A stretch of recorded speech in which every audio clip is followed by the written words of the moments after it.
नमस्कार, आप देख रहे हैं मनी गुरु। मैं हूं पल्लवी अरुण वर्मा। फाइनेंशियल प्लानिंग करते समय आइडियल एसेट एलोकेशन, ये शब्द आपने सुना होगा। आखिर इसकी इंपॉर्टेंस क्या है, क्यों जरूरी है एसेट एलोकेशन, कैसे आप तय करेंगे कि इक्विटी और डेट में आपको कितना एक्सपोजर रखना है, आखिर जो आप लक्ष्य तय करते हैं और जो अवधि होती है उसका क्या रोल होता है एसेट एलोकेशन में।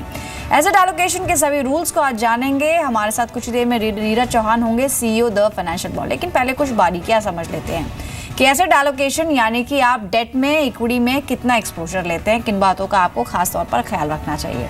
एक अच्छे इन्वेस्टिंग एक्सपीरियंस के लिए ज़रूरी है कि आप अपने एसेट एलोकेशन को सही ढंग से करें, यानी कि ये पहले ही डिसाइड करें कि आप डेट में कितना एक्सपोजर लेंगे, आप इक्विटी मार्केट में कितना एक्सपोजर ले सकते हैं और कुछ हिस्सा आप गोल्ड में भी निवेश अगर करना चाहते हैं।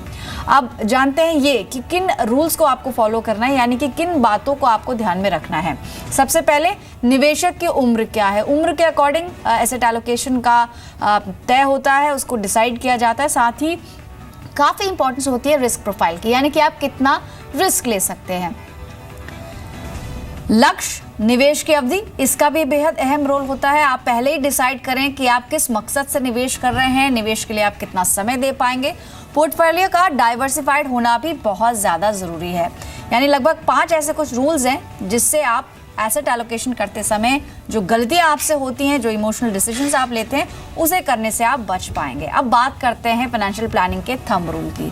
एक काफ़ी पुराना रूल है कि 100 में से अगर आप अपनी उम्र को माइनस कर दें, उतना एक्सपोजर आपको इक्विटी के अंदर रखना चाहिए। यानी कि अगर आपकी उम्र 30 साल है तो लगभग 70% हिस्सा आपको इक्विटी के अंदर एक्सपोजर लेना चाहिए। लेकिन क्या इन कुछ सालों में इस फॉर्मूले में कोई बदलाव हुआ है या फिर लोगों का नज़रिया कुछ बदला है, ये जानेंगे नीरज चौहान से। हमारे साथ मौजूद भी हैं स्टूडियो में। Neeraj, welcome to the show. इस थंब रूल की हम बात कर रहे हैं, जहाँ तक ओवर द इयर्स आप क्योंकि कई सारे क्लाइंट्स से मिलते हैं, कई लोगों से मिलते हैं, कुछ बदलाव आया है माइंडसेट में? क्या लोग अब ज़्यादा एक्सपोजर लेने लगे हैं? देखिए, जो ये थंब रूल है, रूल ना हो उससे बेटर है कि कोई थंब रूल हो, बट ऐसा नहीं है कि एक सैक्रोसेंट रूल है। हमने ये देखा है कि बहुत ज़्यादा कंजर्वेटिव जो इन्वेस्टर है उनके लिए एक अलग रूल है कि भाई 80 माइनस एज आप अपना इक्विटी में डालें। बट कई बार देखा यह जाता है कि अगर कोई बहुत एग्रेसिव इन्वेस्टर है तो वो ज़्यादा एलोकेशन लेके रखता है, कोई कंजर्वेटिव इन्वेस्टर है तो वो एलोकेशन कम लेके रखता है। सिर्फ इस रूल को लेकर के ना चलें, आपको देखना भी उस तौर पे यह कि आप कितना जोखिम लेना चाहते हैं, कितना ले सकते हैं। पहला, आपका उम्र क्या है, उस हिसाब से आप कितना जोखिम लेंगे, या आपका गोल क्या है, उस गोल के लिए आपको ज़्यादा रेट ऑफ रिटर्न की ज़रूरत है या कम रेट ऑफ रिटर्न से भी आपका गोल मीट हो पाएगा। इट्स जस्ट लाइक दैट कि एक थंब रूल आप हर जगह अप्लाई नहीं कर सकते हो। तो इट इज़ गुड कि आप एक बार ही देखें, अपना प्लान देखें, अपना पोर्टफोलियो देखें और उस हिसाब से उसको एलोकेशन दें। बट हाँ, एलोकेशन होना बहुत ज़रूरी है। बिना एलोकेशन के अगर आप चलेंगे तो आप ग्रीड और फियर के एक साइकिल में घुसेंगे और जब भी मार्केट ऊपर होगा तो आप ज़्यादा एक्सपोजर लेंगे और मार्केट जब ख़राब होगा, नीचे होगा, तो आप कम एक्सपोजर लेंगे, जबकि होना उल्टा चाहिए। और आप फिर से एक पैसे जो बनना चाहिए आपका बाज़ार के अंदर, वो नहीं बनता है। तो इसलिए हम ये नहीं कहेंगे कि एक सैक्रोसेंट रूल है और आप इसको ही रिलीजियसली फॉलो कीजिए, बट हाँ, एक गाइडलाइन जरूर है जिसके बेसिस के ऊपर आप चेंज कर सकते हैं। नीरज, इनफैक्ट मोटा मोटा अगर हमने कुछ रूल्स निकाले हैं, मैं चाहूँगी कि आप इसको रिव्यू करें कि क्या ये 5 रूल्स ठीक हैं। इन्वेस्टर की एज क्या है, अपनी एज के अकॉर्डिंग वो डिसाइड करे कितना एक्सपोजर कहाँ, कौन से एसेट क्लास में लेगा। साथ ही उसकी रिस्क एपेटाइट कितनी, जैसे आपने अभी करेक्टली कहा कि ज़रूरी नहीं है कि कोई यंग है तो वो ज़्यादा रिस्क ले पाए। बहुत सारे यंग इन्वेस्टर्स भी काफ़ी कंजर्वेटिवली निवेश करते हैं, सोचते हैं उस ढंग से। तीसरी चीज़ थी गोल, कि आपने अपने लिए क्या तय किया है, कितने समय बाद आपको इस रकम की ज़रूरत होगी।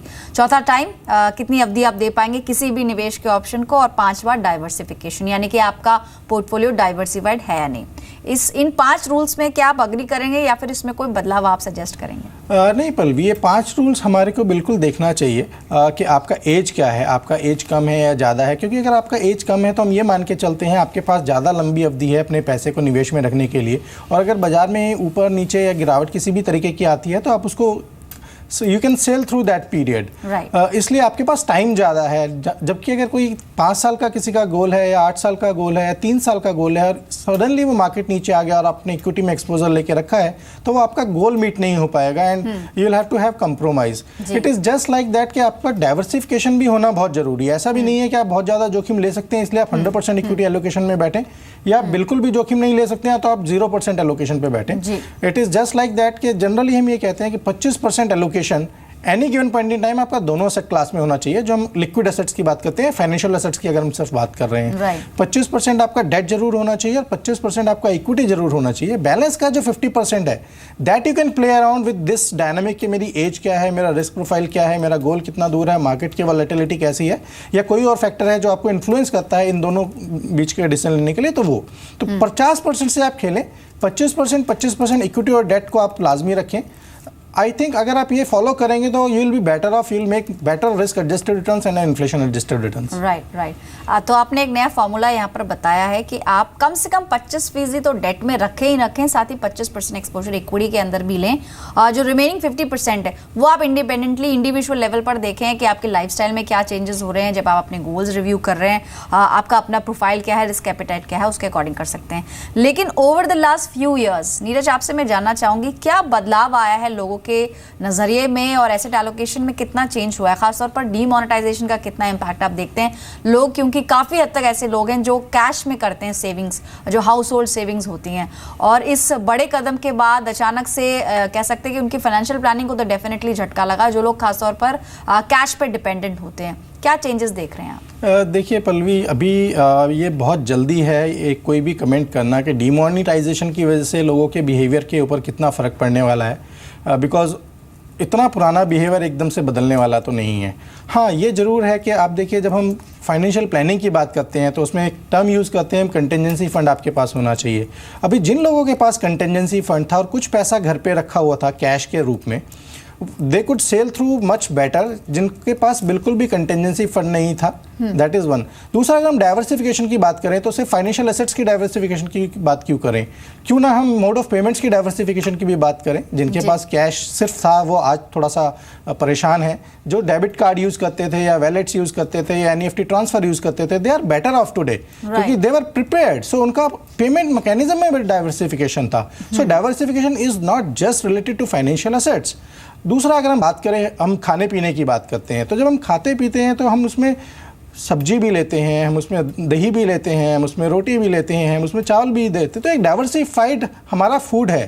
तो लेकिन जब हम यही बात पैसे में करते हैं तो या तो हम लोग एफडी में पैसा रखेंगे, या कोई बहुत ज़्यादा एग्रेसिव होगा तो वो डायरेक्टली स्टॉक्स में इन्वेस्ट करेगा, या कोई रियल एस्टेट में ओवर एक्सपोजर लेकर के रखेगा।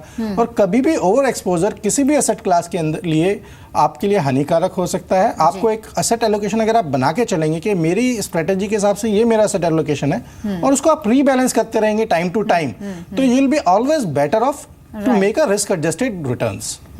बहुत अच्छा एग्जाम्पल नीरज आपने दिया कि जैसे हम अपने खाने में भी डाइवर्सिफिकेशन करते हैं, हम पूरे हफ्ते घर का खाना खाते हैं, लेकिन वीकेंड्स पे जैसे हम बाहर जाते हैं और कुछ नया ट्राई करने की कोशिश करते हैं ताकि हमारे लाइफस्टाइल में भी थोड़ा सा फ्लेवर एक डिफरेंट रहे। सिमिलरली जैसे आप इन्वेस्टमेंट कर रहे हैं तो वहाँ पर भी डाइवर्सिफिकेशन बहुत ज़्यादा ज़रूरी है। कुछ दर्शकों के सवाल भी हैं, उन्हें भी शामिल करते हैं। व्हाट्सएप के जरिए कई दर्शक सवाल भेज रहे हैं। सबसे पहला सवाल हमें भेजा है सुभाष ने मुंबई से। इन्होंने अपने बारे में बताया कि इनकी उम्र 28 साल और लगभग 30 साल के लिए म्यूचुअल फंड का इन्वेस्टमेंट करना चाह रहे हैं, यानी ऑलमोस्ट जो रिटायरमेंट का कॉर्पस है वो तैयार करने की इनकी तैयारी है।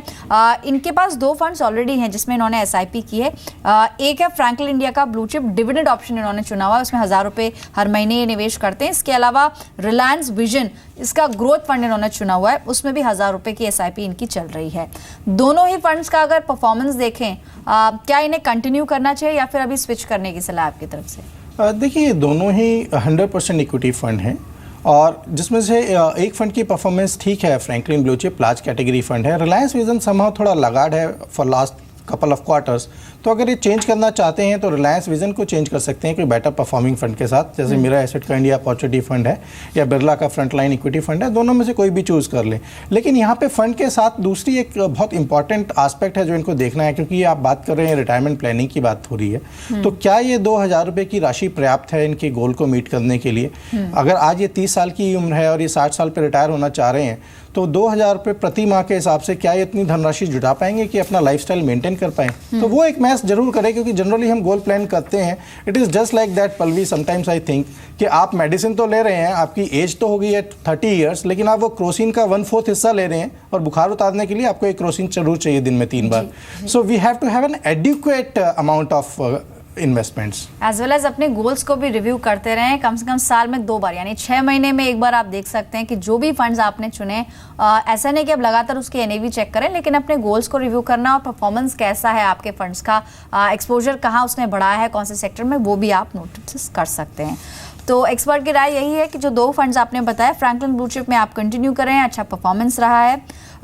इसका अगर रिटर्न्स की बात करें तो लॉन्च से अब तक शेयर ने लगभग 22% के आसपास के रिटर्न्स दिए हैं एनुअलाइज बेसिस पे। साथ ही अगर पिछले 3 साल की बात करें तो फ्रैंकलिन ब्लू चिप में ऑलमोस्ट 14.6 यानी क्लोज टू अबाउट 15% के रिटर्न्स एनुअलाइज बेसिस पे देखने को मिले। जबकि जो रिलायंस विजन फंड है शायद उतना लगाड़ है, जैसे कि नीरज ने भी कहा, स्विच कर सकते हैं बिरला फ्रंटलाइन इक्विटी फंड, जो कि लार्ज कैप कैटेगरी का ही फंड है। चलिए कुछ और दर्शक हैं, उनका सवाल लेते हैं। हेमंत ने इम्फाल मणिपुर से सवाल भेजा है।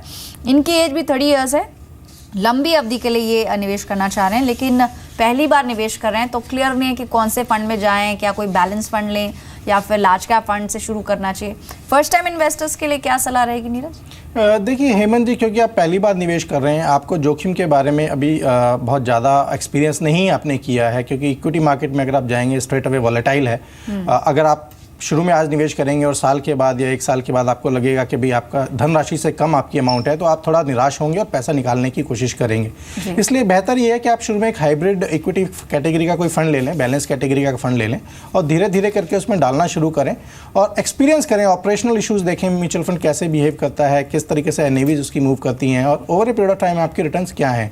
हाँ, मैं आपसे ये जरूर कहना चाहूँगा, जब आप निवेश कर रहे हैं म्यूचुअल फंड के अंदर, तो 1 साल 2 साल का नजरिया ना रखें। हालांकि आप कह रहे हैं कि आपका लॉन्ग टर्म का नजरिया है, तो हम मान के चलते हैं कि आपका 10-15 साल का नजरिया होगा, तो आप एक अच्छी रिटर्न्स यहाँ पे जनरेट कर पाएंगे। और शॉर्ट टर्म वॉलेटिलिटी के लिए पहले से आप थोड़ा तैयार रहें, बाजार में ऊपर नीचे होगा, बट उससे आप घबराएं नहीं, you will make better returns as compared to other asset classes. जी, इनफैक्ट कल हमने वोलाटिलिटी को कैसे बीट करें इस पर चर्चा भी की थी और डेट फंड्स के बारे में भी काफ़ी डिस्कशन हुआ था। लेकिन क्योंकि अगर आप लंबी अवधि का सोच रहे हैं तो इक्विटी फंड्स एक बेटर ऑप्शन हो सकता है, एसआईपी के जरिए आप उसमें निवेश करने की सोच सकते हैं। अगला सवाल हमें भेजा है व्हाट्सएप के जरिए, ऋषि ने, दिल्ली से ही हैं और इन्होंने ऑलरेडी 6,000 रुपये की एसआईपी शुरू की है दिसंबर 2015 में।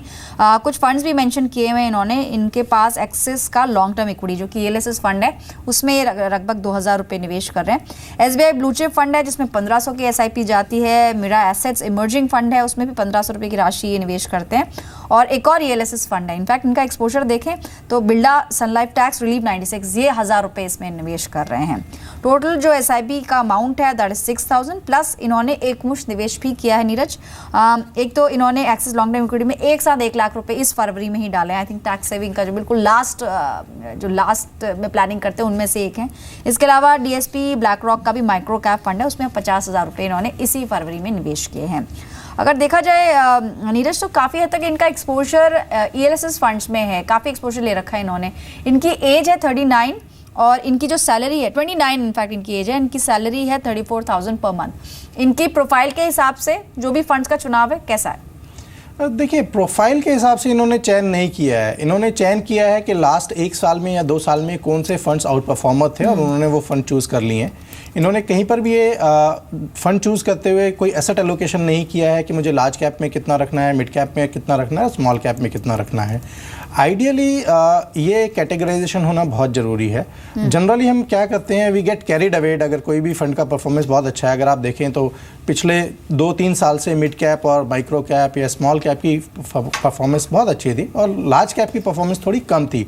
इसलिए जनरली ओवर एलोकेशन है, ओवर एक्सपोजर है मिड कैप और स्मॉल कैप पे। तो इनके साथ भी वही है। माइक्रो कैप में अगर आप देखें तो 50,000 इन्होंने एक मुश्त डाला हुआ है और सिमिलरली जो लॉन्ग टर्म इक्विटी फंड है एक्सिस का जो ELSS है उसमें भी इन्होंने एक मुश्त डाला हुआ है। तो अगर ये बजाय एक बार ही डालने के उसको स्प्रेड ओवर करके डालें, ELSS में डालें, अगर एक मुश्त डालना भी है तो हाइब्रिड कैटेगरी या लार्ज कैटेगरी में डालें जो एक स्टेबल परफॉर्मेंस दे इनकी। तो थोड़ा सा रीएलोकेशन करने की जरूरत है इनको। एक्सिस लॉन्ग टर्म इक्विटी में अभी कुछ नहीं कर सकते हैं क्योंकि वो 3 साल की लॉक हो गया ELSS कैटेगरी की वजह से। माइक्रो कैप को एक बार देखना बहुत जरूरी है। गोइंग फॉरवर्ड ये परफॉर्मेंस जो भी आई है सेम मेंटेन होती हुई नजर नहीं आती है क्योंकि वो स्ट्रेस्ड हैं वैल्यूएशंस। तो आई विल से कि आप या तो बैलेंस कैटेगरी में या लार्ज कैप कैटेगरी में आ जाए, उसको धीरे धीरे करके spread over next 3 month 6 months आप वापस डिप्लॉय कर दें। तो दो अहम बातें हैं, एक तो आपका जो काफ़ी हद तक एक्सपोजर है वो mid cap small cap category के फंड्स में है। अगर आपको कंसिस्टेंट रिटर्न्स चाहिए तो लार्ज कैप कैटेगरी के फंड्स ऋषि आपके लिए सजेस्ट करेंगे हमारे एक्सपर्ट। और अगर आप बहुत रिस्क ले सकते हैं यानी हाई एपेटाइट रखते हैं रिस्क के लिए तो आप 20% तक का एक्सपोजर मिड कैप और स्मॉल कैप फंड्स में रख सकते हैं, लेकिन वैल्यूएशंस थोड़ी स्ट्रेच्ड हैं ऐसा एक्सपर्ट मानते हैं।